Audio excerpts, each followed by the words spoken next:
Buenos dias, buenas tardes, y buenas noches, bonjour, bonsoir, good morning, good afternoon, good evening, and good night, wherever you may be. Jay Slater case, and quite a lot to go through in this one. It is in reference to the Daily Mirror exclusive interview with Debbie Duncan that happened a day or two ago. I only just realized there's a part one and a part two. I had not seen everything in part one. And there are a few pieces of the jigsaw puzzle that are starting to come together, but as always with the Jay Slater case, just as you fit a few pieces together, more questions arise, which makes you rethink the whole puzzle. And that is very much the experience with this interview, Daily Mirror interview with Debbie Duncan, part one. Now, several interesting topics pop up, and several very interesting topics are ignored. Needless to say, the elephant in the room in the whole Jay Slater saga is the narco scene, and that is very much ignored. We would expect that. It's a powder puff, softball interview. The Mirror is grifting away, as always, the Mirror does this, doesn't it? Grifting away, getting as many views as it can, making this as soft as possible so it gets hundreds of thousands, possibly more. Yes, my heart goes out to Debbie Duncan, etc., etc. It's a big money spinning operation. Not a whole lot of new information out there, but grifting, grifting, grifting the Daily Mirror as always.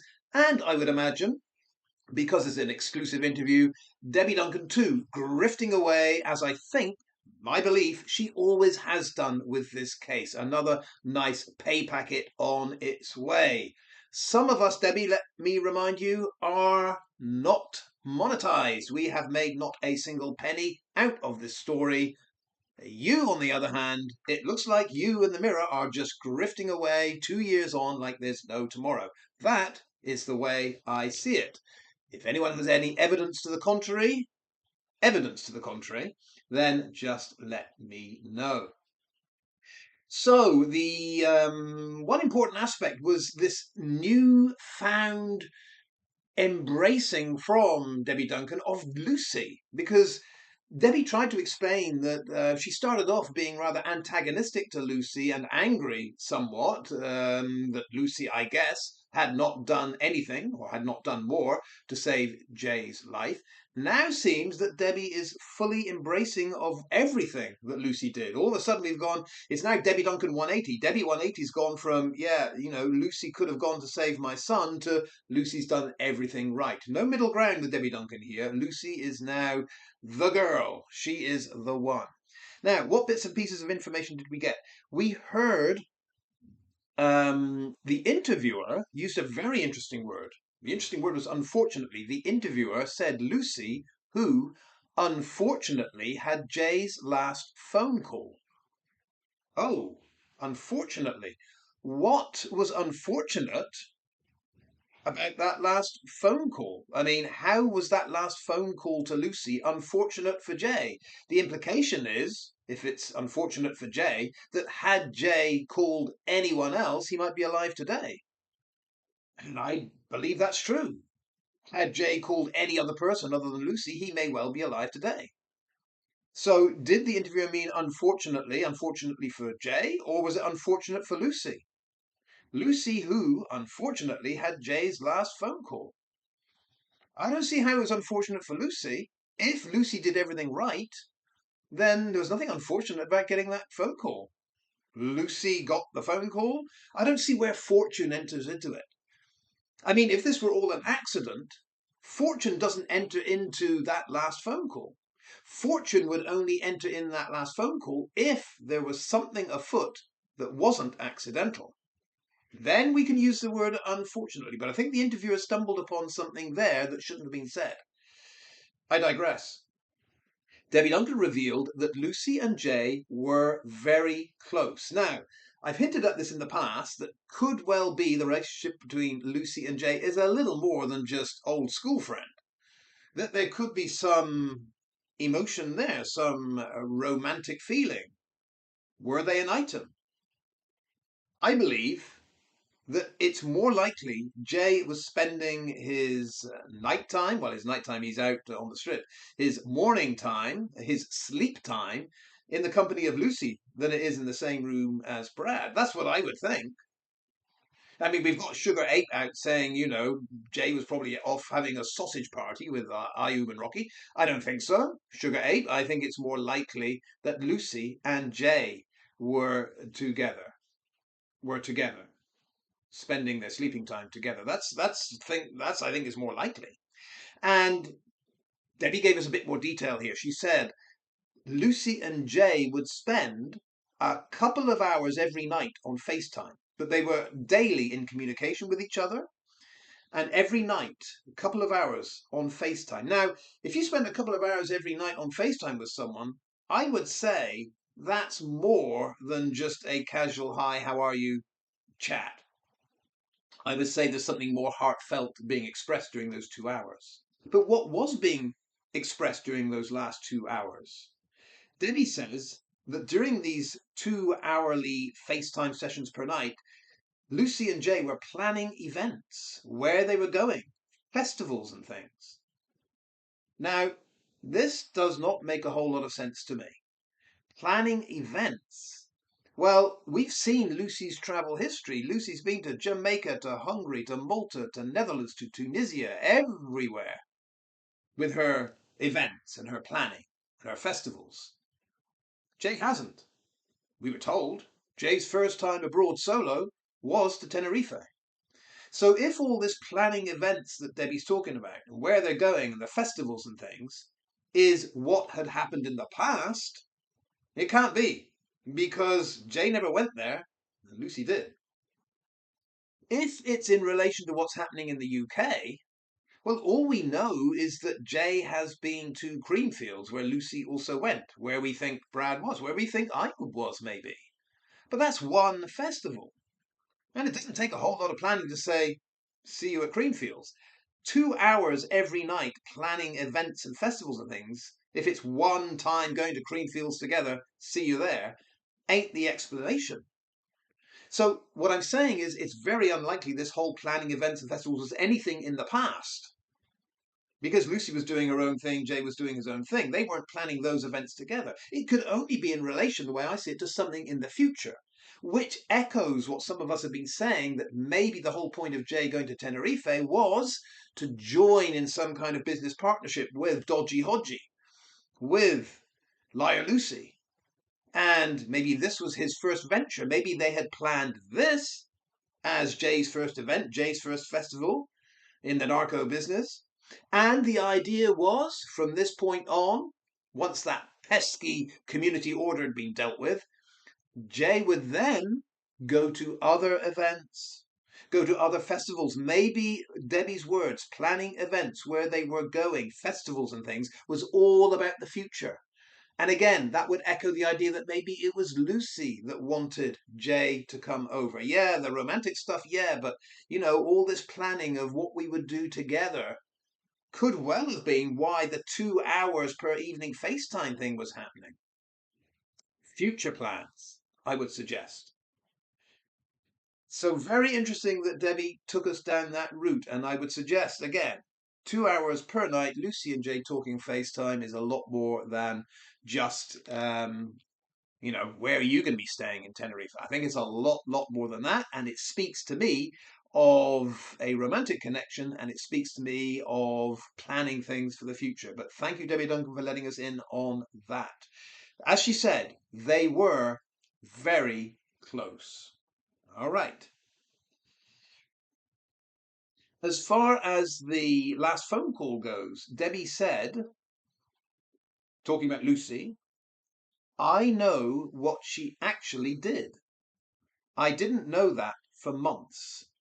So here, Debbie's trying to explain why initially she raised that question, why didn't Lucy just go to Jay and save him? And why now she's saying Lucy did everything right. Again, how do you explain this 180? You start off saying, why didn't Lucy go and save Jay? Today you're saying Lucy did everything right. How to explain that? Well, Debbie 180 says, back then, originally, she didn't know all the details. She was just viscerally reacting, if you like, saying, Lucy should have done this. This is kind of Lucy's fault. She says, I know what she actually did, meaning since then, news has come forward. Lucy has been able to give more information and explain why she did what she did. And Debbie says, I didn't know that information for months. So, seems to me, what Debbie's saying is, without giving Lucy the opportunity to explain everything, Debbie just automatically said, Lucy's at fault here. Lucy could have done better.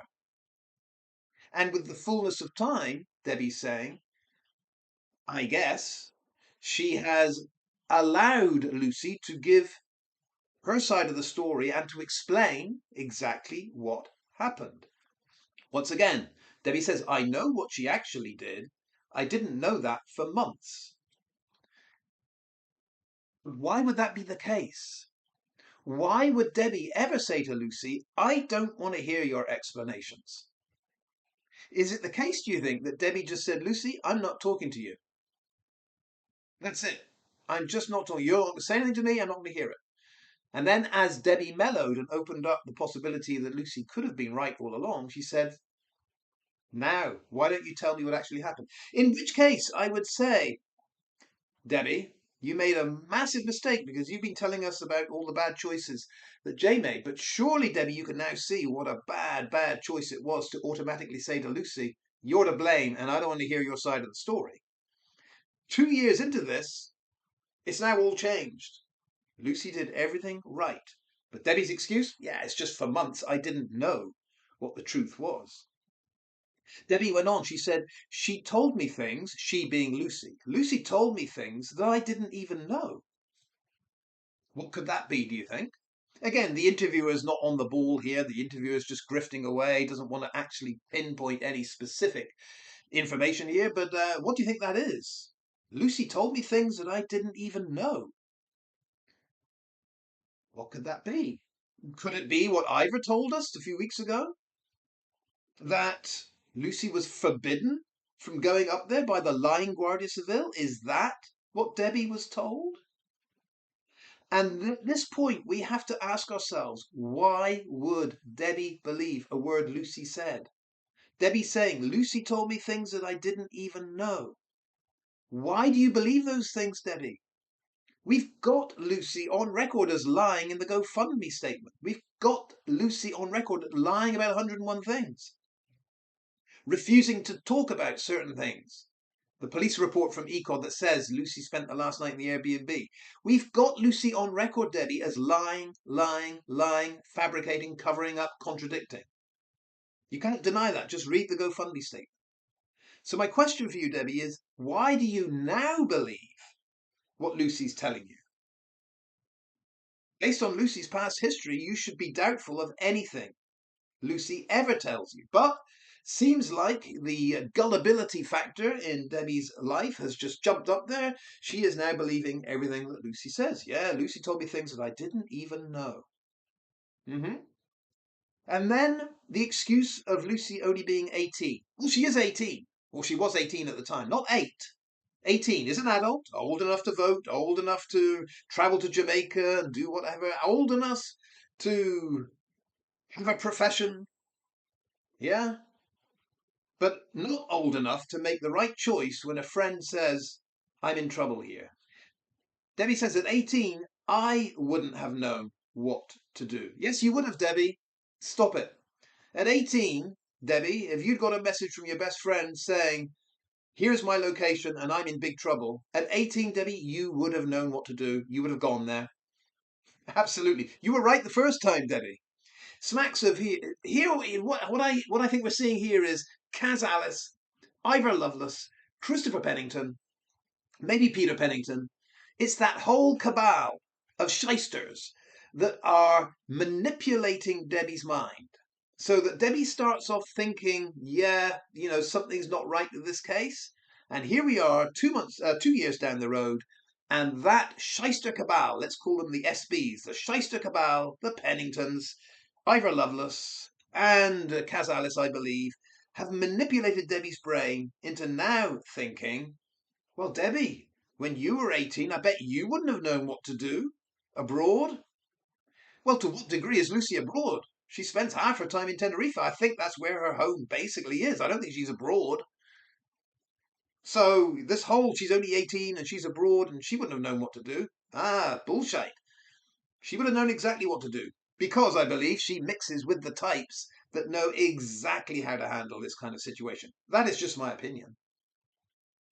Debbie went on, yeah, Lucy did the right things. Debbie said that Lucy did call and say, my friend's gone missing. Now, I think she's referring to those initial phone calls because Debbie claims when Candor Productions got involved that Debbie actually heard those original Lucy phone calls to the emergency services. And Debbie's saying that Lucy never said that her friend has gone missing. She was merely saying that her friend needs help and she wants the police to go up there and help. I have no problem with that. Absolutely no problem with that at all. If Lucy's call to emergency services was not to mention anything about missing person, but to say, I know his location and I just need your help to come up there and find him, I have no problem with that.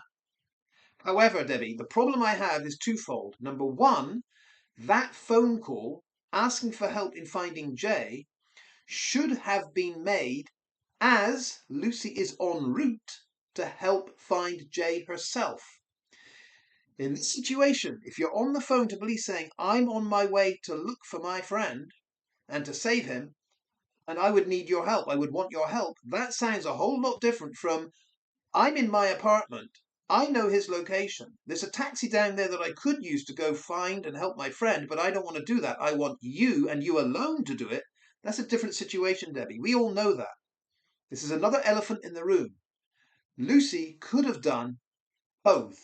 She could have done both. She could have both gone to the scene, helped her friend, but also told emergency services what is going on. At 18 years old, I think, yes, you do know that is the right thing to do. The second problem with this is that, okay, it might be. I haven't gone back to listen to Candor Productions' reenactment of Lucy's call to emergency services, so I can't recall word for word what Lucy says in those phone calls. Yeah? According to Ivor, there's 10 of them. I don't think we heard all 10 phone calls, did we? So we don't know. But let's assume for the sake of argument that Debbie's got this right, that Lucy never mentioned in the phone call that her friend is missing. Then if Lucy never regarded Jay as missing, then why did she ever go to a police station to report her friend as missing? That's the bit that doesn't make sense. So if Debbie Duncan is right that Lucy didn't make an emergency phone call to say my friend is missing, my friend is missing, my friend is missing, why did she then go to the police station to say my friend is missing? All we're arguing about is at what point did Lucy say my friend is missing? Not in the phone call, but at the police station. Still makes no sense, Debbie. You can't have it both ways. You can't say Lucy did everything right and she never mentioned Jay missing, and say, well, yeah, she did go to the police station and report him missing. That's true. Debbie has still, after 2 years of having Kaz Alice, the Penningtons, and Ivor manipulate her brain, she still hasn't got this straight. And it's very, very many thanks indeed to the Daily Mirror for revealing the fact that Debbie still hasn't got this straight. And that's why so many comments where this still doesn't add up. The more she talks, the more suspicious it gets. Yeah. She didn't call and say, my friend's gone missing. Okay, she didn't call and say that. But she said it verbally at the police station. And here's the big one. I think it's the bombshell. When asked if Debbie still has questions about herself, what she could have done differently, Debbie confesses. She says, why did I not ring Jay that morning? Meaning the Monday morning when Jay disappeared. We've all asked that question. Why, out of that whole flurry of phone calls, Brandon and Brad and Lucy and Uncle Tom Cobley and all, why in the list is there no phone call from Debbie or Warren or Sam or Uncle Glenn? Not one of his Lancashire immediate family members called him that Monday morning to find out what the hell is going on. Why? And apparently Debbie asks herself that same question. She's there saying, why did I not ring him that morning? And this is the bit that I think raises the question of what did Debbie know and what didn't she know? Because Debbie says, I was at work and I saw his Snapchat story and thought, bloody hell, where is he? So I guess the Snapchat story she's referring to, I can't think what else it is, although I thought it went to a WhatsApp group. But anyway, the Snapchat story must be just got kicked out of the club with two Mali boys or whatever it is, stole a Rolex off to sell it for 10 quid. More or less. I can't remember it word for word, but you know the message I mean. I think that's what she means about the Snapchat story. Yeah? I was at work and saw a Snapchat story and thought, bloody hell, where is he? We've asked this question. We've asked at what point does Debbie find out about Jay bragging to the world that he's stolen a Rolex, he's off to sell it, and he got kicked out of a club?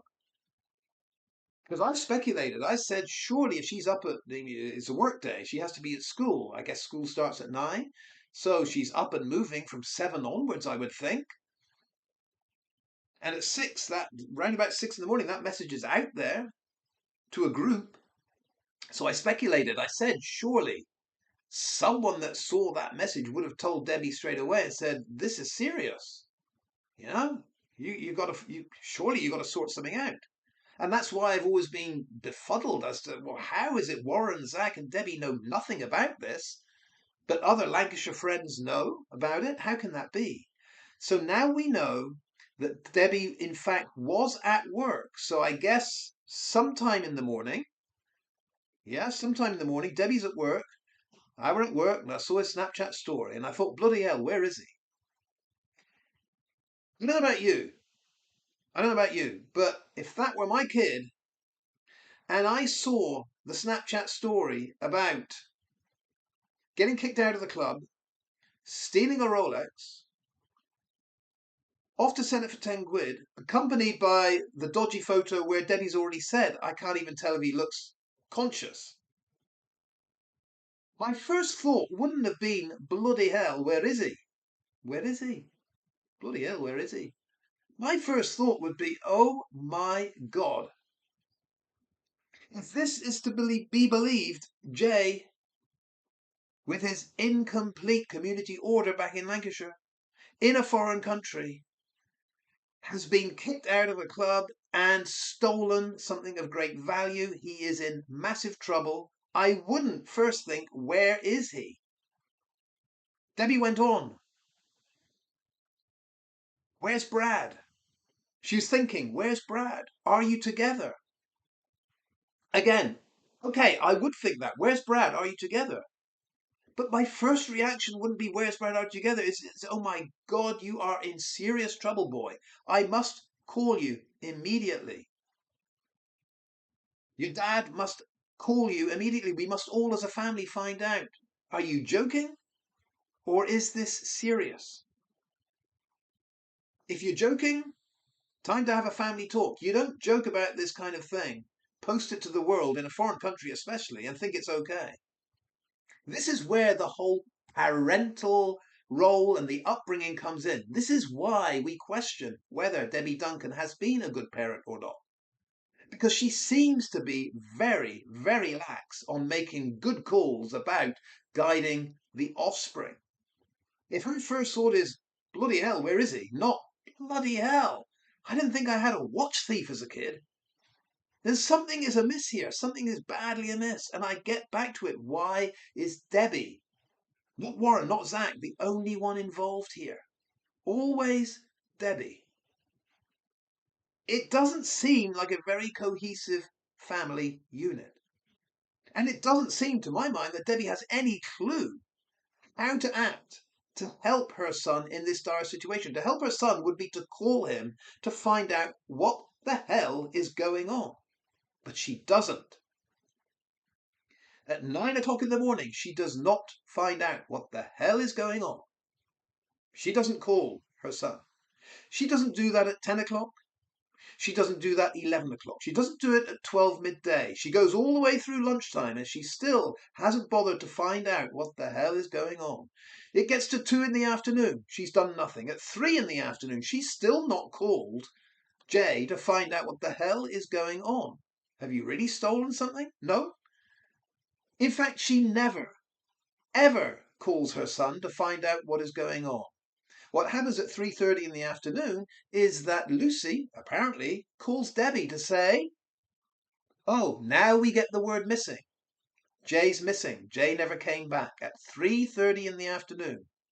What kind of parent goes from 9 in the morning to 3:30 in the afternoon, doesn't make one single call to find out what the hell's going on regarding the Snapchat story, and is only alerted to her son going missing, now we have the word missing in play, by the girlfriend, let's just call it what it looks like now, the girlfriend, that says, oh, yeah, he's missing. You see, I think this is where we can see the parenting ain't great. Or at least the parental responsibility doesn't seem to be there. Debbie's asking herself this question. Why did she not ring him that morning? We've all been asking that, Debbie, for 2 years. Why didn't you? So what's the answer? What is the answer? Why didn't you? Guess you had a busy day at work. Lunchtime was spent doing more important things. Really? This is the parent that questions us as to why we're questioning her parental role and how Jay was brought up? I think, Debbie, you've just made our argument for us. Of course, I'll end it here. The elephant in the room in all of this is the drugs. The narco scene is not talked about. The interviewer doesn't mention it. Debbie doesn't talk about it. It is completely ignored. The word ket enters at one point. Again, after 2 years, Debbie finally thinks it's a good idea to campaign for something useful. She does talk about the Jay's Law petition and how she still thinks it's going forward. She's going to meet someone to have a blah, blah, blah session soon. She hasn't learnt the facts about this. The facts are Debbie Jay's Law petition is dead. It's going nowhere. And that's a good thing. What is also a good thing is if you divert your time, attention, and energy to something that can benefit people going to Tenerife in the future. Narco awareness, drug awareness, whatever it is. Jay's Law petition is dead. You're not, even if it moves forward, you're not going to silence the likes of me. It's not going to happen. Okay, I will end it there. I've got so much more to say about this Mirror interview. But if you haven't seen it, I said yesterday, it surely can't just be on TikTok now. But there's a part 1 and a part 2, and I was a bit slow to pick up on that. There's a part 1 and a part 2. Listen to the whole thing. See if what I've said today is wrong or out of place.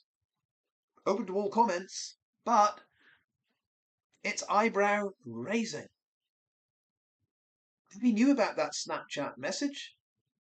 She did nothing about it. Nothing. Not one single call. Unbelievable. I would suggest it's because she knew something else was in play. Hasta luego, adios, hasta la vista. See you next time.